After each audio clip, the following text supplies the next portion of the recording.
What's going on, everyone? This is Sheets, and I'm going to be going over UFC 3. Hmm, Three what? It's really bad with the numbers. 315 from a DFS perspective. And again, this is going to be the first of three videos.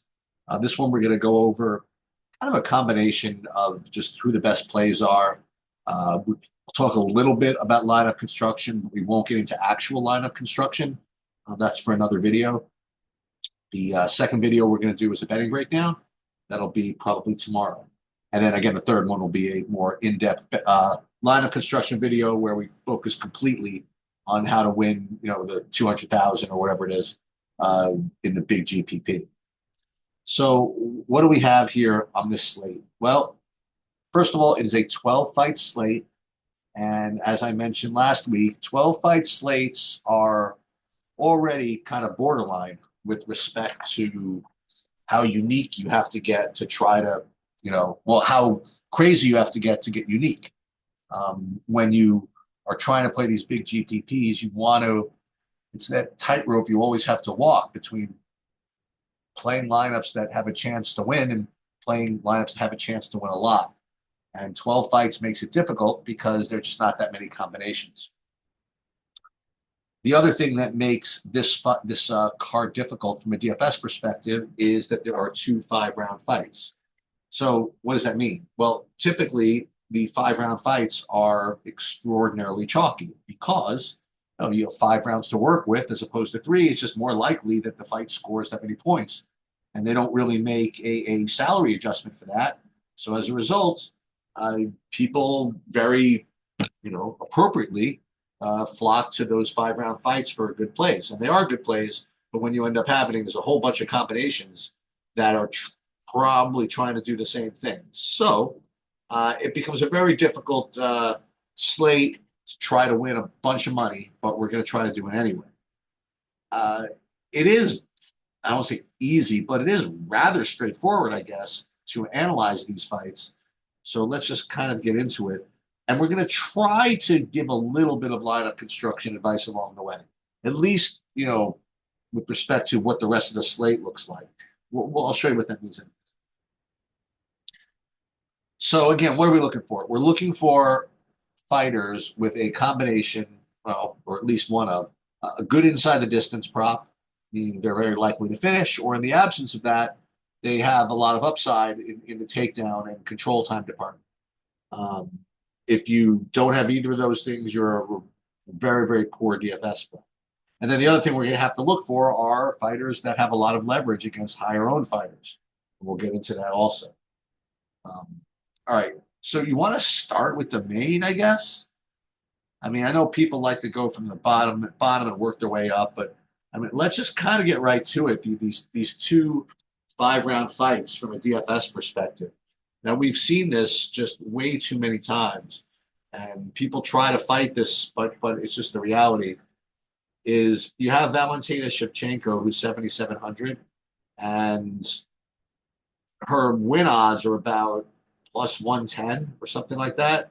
So she's going to win this fight about 47% of the time if you believe the Vegas lines, which is what you're really supposed to do. And first of all, her money line value is probably pretty good, but that's not even the point. I mean, the way this fight is projected to go, it's going to be very difficult for her to win and not make the optimal lineup. It seems pretty clear from people who are talking about this fight that the way she's going to win is by getting a bunch of takedowns. And if not, then she's going to lose. So what that means is that she becomes a very, very elite DFS play because, again, the concept is not whether she's going to win. The concept is if she does win, what's she going to score? And I mean, I've tried to make a case in my head for ways that she can win without scoring a lot. In other words, maybe she's better on the feet than we think, and she can hang with Firo, and maybe she wins this really close split decision where she scores 85. I mean, I guess that's in the offing. It's not. This is not as an extreme case as, for example, like Merab. Like when Merab fights, he's apparently seems to always be the underdog, and every single win condition is a ceiling. Okay. Um, Here, I don't think it's 100% clear that if she wins, she makes the optimal, but I think it's very, very likely. Okay. On the other hand, you have Fiorot, who there are certain variations where even though it's 5 rounds, she can win and not make the optimal. Some of them being, I mean, let's just talk about it, just doing probably what she's supposed to do, keep this fight at range and keep Shevchenko off her ass and win a nice striking based decision. And even with 5 rounds to work with, I mean, that could score 90 points, which is not going to be enough, like given her ownership. So the other way that she can score, she can win and not make the optimal is if Shevchenko gets a bunch of takedowns in the first couple of rounds and then Fiorot knocks her out in the third. That's not going to score all that well either. So I think that of these two fighters, Shevchenko is clearly the one you have to prioritize. But she's going to be. I mean, I have to imagine she's the most popular play on the slate, right? I mean, unless the slate really opens up and Santini you can really play him easily. I think that Shevchenko's got to be the most popular fighter, probably more popular than Muhammad. Although I guess it's close. It's got to be between those two, right? Between Muhammad and Shevchenko, and that combination is going to be just jammed. Okay, and we talked about this when the last time Shevchenko fought, and it happened to be on a card where Marab fought. So it was a very similar discussion. And to catch up, by the way, again, like Bilal Muhammad is likely in a similar situation. I say likely because again, there are variations where he wins and does not get like a bunch of takedowns, but the majority of them involve that. Okay. And if he gets it going, decides to go for takedowns and gets them all going over 5 rounds, I mean, he's going to score 140 or something like that. And you're going to need him.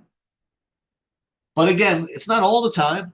He's come right out and said he's not going to take JDM down. I mean, could be lying, but maybe he's not. And he beat up what's his name rather nicely, Sean Brady on the feet. So there are variations where Muhammad wins and wins a striking based decision and is not the optimal. So that is something. So it wasn't quite as clear as that Shevchenko Marab card where you had to do one of two things. Just not to go play history here, but you had to either lock those two in and just hope to get the right combinations elsewhere, or just play max one of them to try to get different that way because you knew those were going to be the two most popular. Turns out they both smash, and you needed to, do the first thing. I don't think that you need to do the Shevchenko Muhammad jam session, okay, in all your lineups, just because again, I just don't think it's as clear as the Shevchenko versus Marab win condition. So I definitely think that they're the two best plays on the slate, just because their ceiling in their win condition is just so strong. But again, I don't think that you have to just jam them both in. Now, on the other hand, you have well, I want to say the opposite because we're talking about a favorite versus an underdog. You have basically, I would say pure strikers, but not really. Fiorot and JDM. And the good thing about playing those two is if you do play either of them, you're automatically getting double leverage. Well, not double leverage, you're getting leverage against the two most popular fighters on the slate. So question is, again, is what do those wins look like, as far as scoring goes? What does Jack Della Maddalena score in a win? And I have to say that if it were a 14 fight card, I would say it's not guaranteed that he makes the optimal in a win, but I don't know. I mean, in a 12 fight card with a five rounds to work with,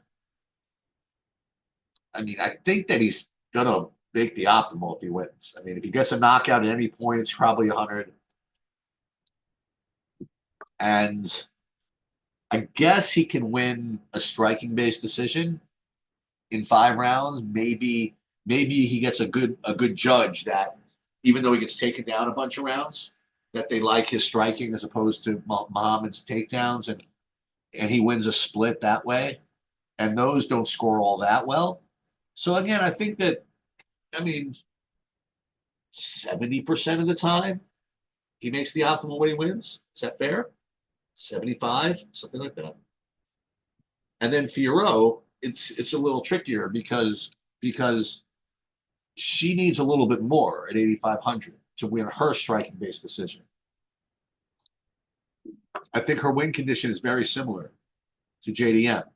She can knock out, she can get a striking based decision. She's got to fight off, probably going to have to fight off takedowns, both of them. So the only difference is Fiorot's 8,500 and actually has a kind of a crappy money line. You know what I mean? She's only like minus 130 and she's 8,500. That's not the best. So maybe as a result, her ownership is going to be kept low.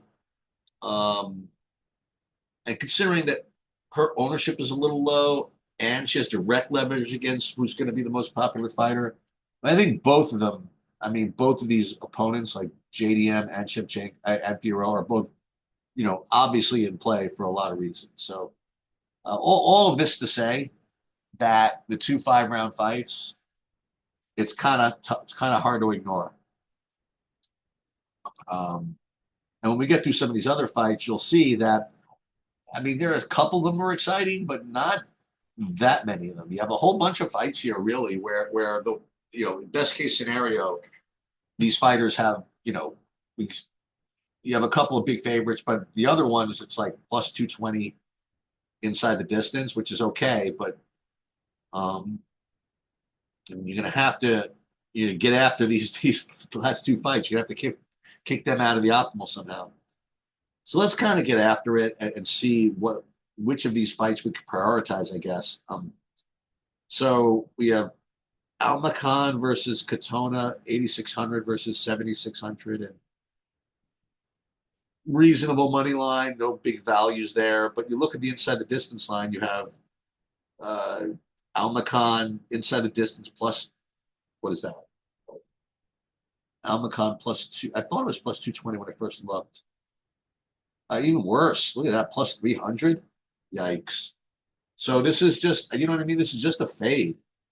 And then even you look at the other side of it, you look at Katona inside. This is like atrocious. So this is a fade. And there's at least one other fight that's a pretty much of a stone cold fade.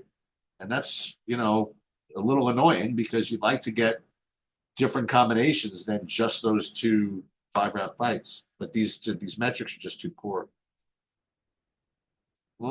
Daniel Santos against John Lee. So here's another one. It's a little better than the previous one, but it's like there's not a lot of grappling in this. The inside the distance line is going to resemble some of these others. So like Santos inside plus 250, I guess. Young Lee plus 200. Okay, so that's fine. So what do you need at a plus 200 inside the distance?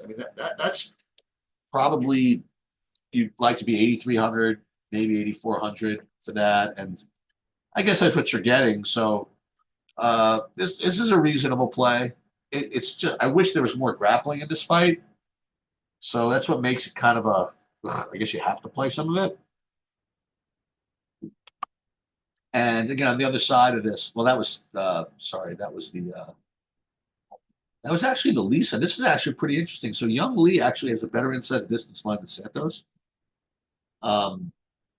So definitely, wow, look at this money line. I didn't even see this. So actually, Jung Lee is a minus 120 favorite. And he's being priced as the underdog. So this is going to be a very, very sound, mathematically based cash game play. Like he has money line, he's got a good inside the distance line, and he's being priced as the underdog. So in big buy-ins and conservative type things, I think this is a very, very strong one. Marc-Andre Barrios versus Bruno Silva, 8,400 versus 7,800. And Barrio actually has been getting a little bit of money line steam, so he's got a little value there.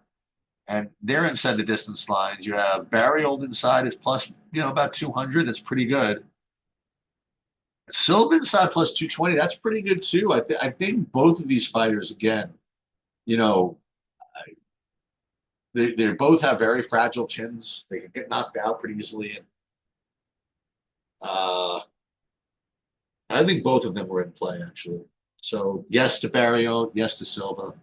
Try to ignore what you saw of these guys in their last fights. In fact, is they're fighting each other. So yeah,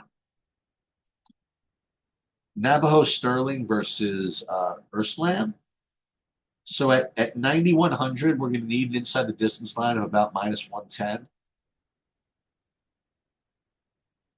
to make it work. And I think he gets that. Let me see.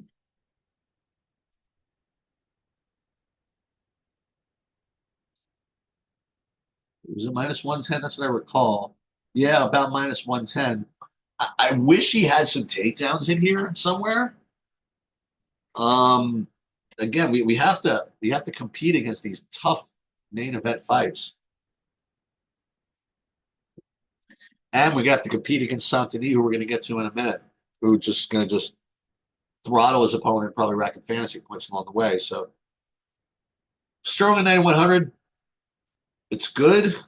It's definitely going to be in my favorite pool, but it's you're it's no lock. Let's put it that way. And Urslan on the other side. Let's take a look at the inside distance line just for funsies. Plus 440. I mean, it's not going to work. So to me, it's going to be Sterling or nothing. Modestus Bukauskas versus Ian Kutelaba. Minus 115, about minus 110 both sides, and it's being priced that way on DraftKings. The inside the distance line, we have, what do we have here? Bukauskas inside plus 220-ish. Kutalaba plus 150. Okay, so Kutalaba is clearly the better of the DFS options here. His their pick'ems, but his just inside the distance line is much stronger. Not to mention the fact that it is possible that he goes for takedown. So, yeah, this is definitely the preferred play here. And Bukauskas is probably bordering on a fade, actually. Jasmine Jasdavicius versus Jessica Andrade. So, I mean, maybe. No, I was about to say that she's more popular than. No, she can't be more popular than the main event fighters. But this is a really tough stylistic matchup here for Andrade. Jasdavicius just is bigger. She's stronger. Well, I don't know about stronger. She's bigger. She can completely I imagine, get Andrade to the mat. Just go to work, and she can rack up fantasy points in doing so. So she's going to be a very strong. I prefer her in the Navajo Sterling side any day of the week. The other thing I would say, as gross as this is, I mean, you do have to play some Andrade here, just because if the fight goes her way, and she can turn this into a striking affair. Number one, she can win a decision, but she could also get a knockout at her price, 7K, especially against what's probably going to be a very, very chalky option. I think Andrade is a very, very strong underdog. It's not going to win all too often, but when it does, you're getting an edge over the field and an edge over Jasdavicius owners. Okay, so I think that she's a very, very good punt here. So both these fighters are good. Then you have Mike Malott versus Charles Radke. Certainly both sides of this are going to be in play. You have Malott with probably something close to a minus 110 inside, maybe a little worse. Yeah. So he's plus 140-ish inside the distance at 8,900. That's just about where you want to be. And at 7,300, I know Radke's going to show up as a good play. I mean, what's his inside the distance going to be? Plus 300 or something? Yeah, so Radke inside plus 300, which is fair for his price. So I think both sides of this are in play.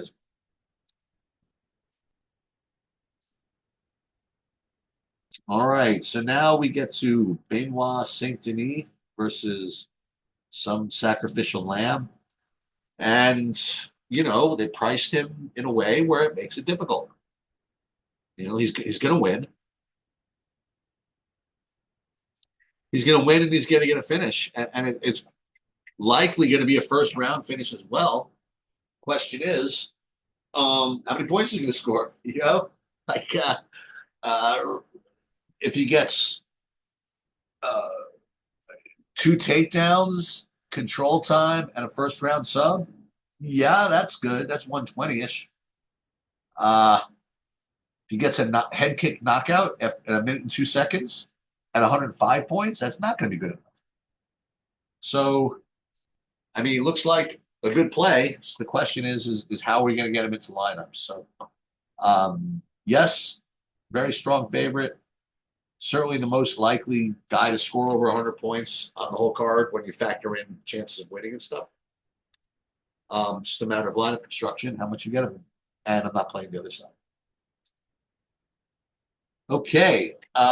So we already did the two main events. So we really only have two other fights left. And I think that they both rate to be pretty boring and not very relevant for DFS. So you have Natalie Silva. She's 8,800 against Grasso. And just neither of these this fight simply does not rate to be a banger. You have Silva's probably going to keep this on the feed and try to stay at range and get in and get out of there. And Grasso might try to hunt her down or whatever, but I don't know. This looks to me like a fight that's going to play out on the feet and just go to a decision. And you look at the inside the distance line here, it's Grasso inside plus like 1,000. And even the other side, the Silva, like plus 600. I mean, this fight's just pretty much a stone cold fade. Not, I mean, just as brutally as this last non-main event fight, Jose Aldo versus Amin Sahabi. I mean, you look at the inside the distance line here. You have Sahabi's the favorite, like plus 900 inside, and then Aldo like plus 600. I mean, you know what I mean? You just can't play this DFS. So what do we got? I mean, you know what I mean? Like, what does it look like? You have a couple of fights that you can fade. You have that being the Aldo fight, the Silva fight, then the Katona fight, I believe. And then so that's three. And then you can mess around with all those other mid-rangers that I talked about. And both these 5-round main event fights look very, very appealing for different reasons. You guys want to hear about the punts again, I guess? I mean, no to Katona, probably no here. Yeah, Radke at 7,300 and Andrade at 7K, I think are the two strongest of the the pure underdogs here. So yeah, that's pretty much all I have. Tomorrow I'm going to do a betting breakdown where I try to lose all my money, and then either later tomorrow or first thing Saturday, I'm going to do a full-on lineup construction video. And that's going to do it. I encourage you guys to like and subscribe to the channel and join TrueDFS for more daily fantasy sports content. And that is going to do it.